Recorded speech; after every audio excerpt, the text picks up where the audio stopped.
The Honourable Taylor Martin. Thank you, Mr President. I rise in support of the Right to Farm Bill 2019. With more than 99% of New South Wales currently in drought, we need to be doing everything we can to support our farmers. The Coalition will always support farming families to feel safe in their own homes and in their workplaces, which is often the same place. The Right to Farm Bill 2019 is one of the ways that we are supporting farmers and ensuring their right to farm is protected. It is extremely distressing that anti-farm activism is increasing. The recent inquiry by Portfolio Committee 4 heard some examples of this and the effect that it can have. Australian chicken farms have been subject to break-ins by activists who use bolt cutters to break locks and chains on gates or shed doors. Australian dairy farmers have suffered lost production and revenue from ill-informed consumers ceasing to purchase dairy products and dealing with activists invading farms. Pork producers have had damage to property and a campaign of online abuse targeted at producers. A sheep farmer had their halal certification withdrawn after animal activists introduced pig meat into the sheep's feed. Given this evidence, it is extremely surprising that those opposite are against this bill. And it appears that I am not the only one who is surprised, Mr President.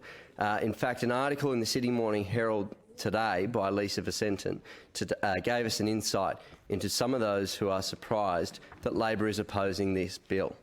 It said that there was an unhappiness among Labor MPs over the way the bill has been managed by Jenny Atchison, the Labor spokeswoman for primary industry. Point of order. Point of order. Yes, the Leader of the Opposition on a point of order. The member is now reflecting on a member of the other House. He should do so by way of substantive motion. This is not the way in which to conduct himself in relation to this matter. Yep.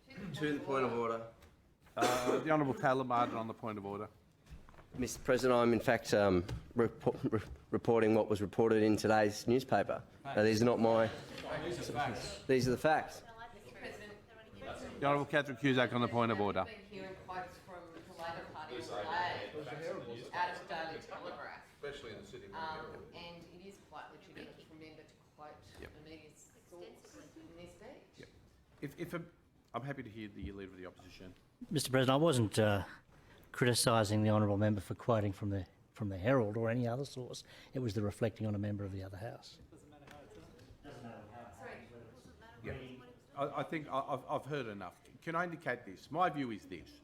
If an honourable member is going to quote a passage from whether it's a newspaper, a letter or any other document, first identify it and then quote that exact statement that's been made in that paper. In my view then, the member is not reflecting.